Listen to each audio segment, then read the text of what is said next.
Break के बाद एक बार फिर आप सभी का स्वागत है। आज प्रज्ञा प्रभात की इस खूबसूरत सी सुबह को हम जगमगा रहे हैं दिवाली की रोशनी से।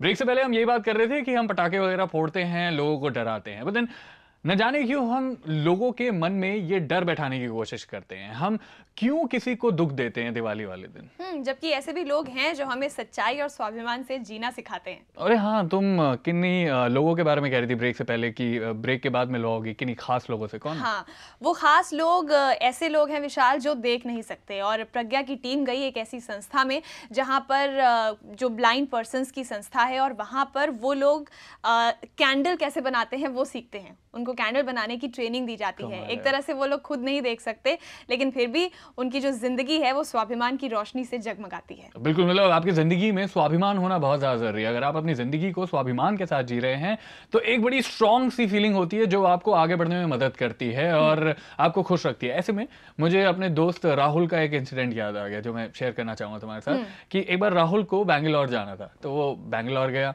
एयरपोर्ट पे उतरा, एयरपोर्ट से फिर उसको ऑफिस जाना था, सीधा ऑफिस जाना था। तो उसने एक ऑटो रिक्शा किया, ऑटो रिक्शा पे बैठा और जा रहा था आराम से। तो जब एक रेड लाइट आई तो रेड लाइट पे रुकी, तो एक हट्टा कट्टा आदमी आया और वो भीख मांगने लग गया।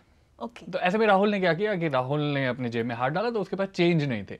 तो उसने ऑटो वाले को बोला कि भाई साहब, आप चेंज कुछ है अगर आपके पास 1-2 रुपए तो आप दे दो, आप ऐड कर लेना, जो भी किराया होगा उसमें ऐड करके ले लेना। तो ऑटो रिक्शा वाले ने एकदम मना कर दिया। ऑटो रिक्शा वाला बोला नहीं नहीं नहीं भैया, हम नहीं दे रहे वो। उसने मतलब एकदम मना कर दिया। भाई साहब ग्रीन हो गई, आगे बढ़ गए, और राहुल ने इतना बुरा भला सुनाया उसको कि मतलब तुम्हारे अंदर दया नहीं है, तुम पैसे नहीं दे सकते थे, ये है वो है, मैं दे तो रहा था तुम्हें, ये वो। तो ये सब बातें हुई। उसने वो एक कान से सुना, एक कान से निकाल दिया, उसने ध्यान ही नहीं दिया और ऑफिस पहुंचा दिया। जब ऑफिस में पहुंचे तो किराया देने की बारी आई, तो राहुल के पास उस वक्त 500 रुपये का नोट था। उसने 500 रुपये निकाले और ऑटो वाले को दे दिए। अब चेंज कराने के लिए ऑटो वाला जैसे ही अपना ऑटो छोड़ के बाहर निकलने लगा, तो राहुल ने जब वो देखा पूरा उस वक्त जो पूरा सीन था, तो उसको देख के उसको बहुत बुरा लगा। क्योंकि वो जो ऑटो रिक्शा वाला था उसके पैर जो थे वो खराब थे। उसने अपनी बैसाखी निकाली, बैसाखी निकाल के मतलब चलना तो दूर, वो खड़ा भी नहीं हो पाता था ढंग से।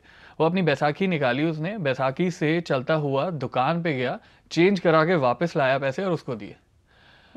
तो उस टाइम पे मतलब राहुल को ये चीज़ रियलाइज हुई कि अगर वो ऑटो रिक्शा वाला चाहता तो वो मतलब एक कहते हैं ना कि मतलब आप अपनी सिचुएशन को कुछ ऐसा बना लेते हैं कि सामने वाला आप पे रहम करे और आप आराम से रहम का एक पात्र बन के अपनी ज़िंदगी को आराम से काट सके। लेकिन वो ऑटो रिक्शा वाला जो है वो अपनी ज़िंदगी स्वाभिमान के साथ जीना चाहता था और वो जी रहा था, ताकि वो शाम को जब घर पहुँचे तो वो आईने में अपनी शक्ल देख के कह सके कि हाँ, आज मैंने अपनी मेहनत से, अपने बल पर, अपनी हिम्मत पर पैसे कमाए और मैं आराम से घर पे आया हूँ। वाकई विशाल, स्वाभिमान से जिंदगी जीने का जो आनंद है ना, मतलब उसकी कोई तुलना ही नहीं है। और यही चीज देखने को मिलती है ब्लाइंड रिलीफ एसोसिएशन के ये जो लोग हैं, ये खुद नहीं देख सकते लेकिन फिर भी काम करते हैं, है ना। और दूसरी चीज, इनको देख कर ना ये लगता है कि जो जिंदगी के अंधेरे हैं ना, वो इस बात पर डिपेंड नहीं करते कि आपके पास आंखें हैं या नहीं है। मतलब आपकी जिंदगी रोशन करने में वो ये सारी चीजें नहीं देखते। हाँ, ऐसे बहुत सारे लोग होते हैं जो देख सकते हैं लेकिन फिर भी उनकी जिंदगी में अंधेरे भरे होते हैं, है ना।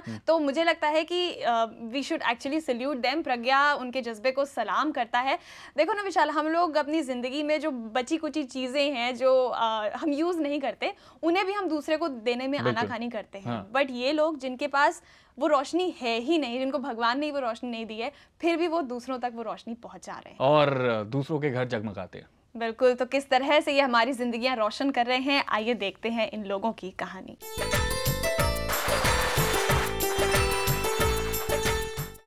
दिवाली की रात हम अपने घरों में दिए जलाते हैं।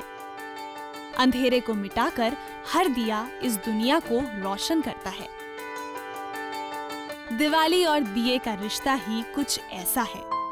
लेकिन क्या कभी हम सोच पाते हैं कि जिस दिए से हम अपने घरों को रोशन कर रहे हैं, उन्हें बनाने वाले हाथ किसके हैं? रोशनी के इस त्योहार पर दुनिया को जगमगाने वाले कुछ लोग ऐसे भी हैं जिन्होंने कभी इस दुनिया को देखा ही नहीं।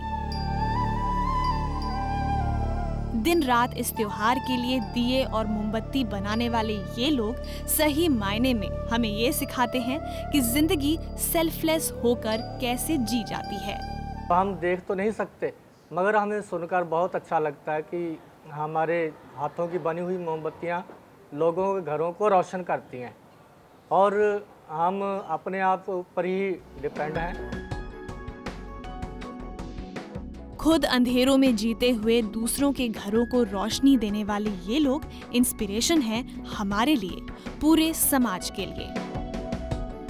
इनकी आंखें भले ही सूनी हों, लेकिन दूसरों की खुशी से इन्हें जो सुकून मिलता है उसकी चमक इनके चेहरे पर साफ दिखाई देती है। हमें इसमें जी बहुत अच्छा लगता है और जब लोग कहते कि इन्होंने बनाया है तो हमारा और उत्साह बढ़ जाता है कि हम इसके साथ साथ और भी कुछ काम करें और भी आगे बढ़ें। आज ये लोग भले ही दुनिया के हसीन नज़ारों को नहीं देख पाते हों, लेकिन इनके हुनर का कोई सानी नहीं है। दिवाली की रात हमारे घरों को जगमगाते रंग बिरंगे खूबसूरत दियों को बनाने वाले ये लोग किसी हीरो से कम नहीं हैं। ईश्वर ने भले ही इन्हें आंखों से महरूम रखा हो, लेकिन उसके बदले में जो इन्हें दिया वो किसी आम इंसान के पास नहीं है। जिंदा दिली से भरे ये लोग सिर्फ और सिर्फ अपनी काबिलियत की वजह से जाने जाते हैं। ये लोग खुद को किसी से कम नहीं मानते हैं, क्योंकि इनका आत्मविश्वास इनकी सबसे बड़ी ताकत है। एक आम इंसान को खास बनाती और दिल को छू लेने वाली इनकी ये कहानी अपने आप में एक मिसाल है। ये लोग हमें सिखाते हैं कि दूसरों की खुशियों में भी अपनी खुशियों को ढूंढा जा सकता है। हाँ, वो देख नहीं सकते, उनके लिए भी दिवाली एक फेस्टिवल है और वो भी उतना ही जोश से बनाते हैं, उतना ही इंतज़ार करते हैं दिवाली के लिए। नया कपड़ा पहनते हैं, पटाखा जलाते हैं, वो सब करते हैं वो लोग। हमारे स्कूल में हम पटाखा मंगा के देते हैं, दिवाली वाले दिन उनको पटाखा जलाते हैं बच्चे। रोशनी, हाँ, मैंने बहुत बच्चों से पूछा भी है, उनके लिए वो कोई खास फ़र्क पड़ता नहीं है। उनको मालूम है वो लाइट जो है काम नहीं आता, लेकिन वो दूसरों को करते हैं, उस बात से वो खुश रहते हैं। उनको बहुत संतुष्टि होता है कि हम उनके हाथ में बनाया हुआ कैंडल दिए को कोई और जला रहे हैं, उस बात की संतुष्टि उनके अंदर होता है और ये सच है। और वो उस चीज़ को वो कंपनसेट उस हिसाब से करते हैं कि हाँ, हमारे बनाए हुए दिन आज के दिन दिल्ली में चलते हैं लोगों के पास। इन लोगों के लिए भी दिवाली उतनी ही खास है जितनी हमारे लिए। इनके मन में भी वही भावनाएं हैं जो हम सबके मन में होती हैं। जगमगाती रोशनी से भरे इस त्योहार में ये लोग चकाचौंध को भले ही ना देख पाते हों, लेकिन महसूस जरूर करते हैं। अपने लिए तो सब जीते हैं, लेकिन दूसरों के लिए जीते हुए हम जिंदगी के सही मायने समझ पाते हैं। तो अब की बार जब आप दिया जलाएं तो अपनी दुआओं में इन लोगों को भी जरूर याद करें। यहाँ पे मुझे कुछ पंक्तियाँ याद आ रही है जो मैं शेयर करना चाहूँगा और आई एम श्योर कि वो काफ़ी मदद करेंगी आपको इनको और नज़दीक से जानने, इनका जो मोटिवेशन है, जो इनकी हिम्मत है, उसको और जानने में आपको मदद करेगी। और वो पंक्तियाँ कुछ ऐसी है कि एक कदम तो बढ़ाओ 100 कदम चलने से पहले, एक कदम तो बढ़ाओ 100 कदम चलने से पहले, जैसे जलता है दिया दुनिया रोशन करने से पहले।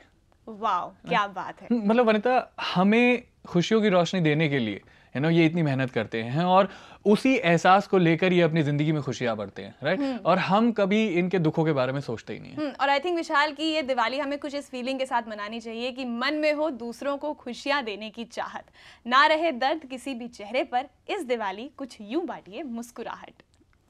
कमाल है, वाह, क्या टैलेंटेड को एंकर मिली है मेरे को, है ना? वैसे प्रज्ञा की एक और कोशिश मैं आपको बताऊंगी कुछ इसी बात से रिलेटेड। जिन्होंने कोशिश करी मुस्कुराहट बांटने की और उनका क्या था पूरा अंदाज, वो हम आपको ब्रेक के बाद बताएंगे। Okay, right, please. तो व्यूअर्स बने रहिए हमारे साथ, हम बहुत जल्द वापस आ रहे हैं।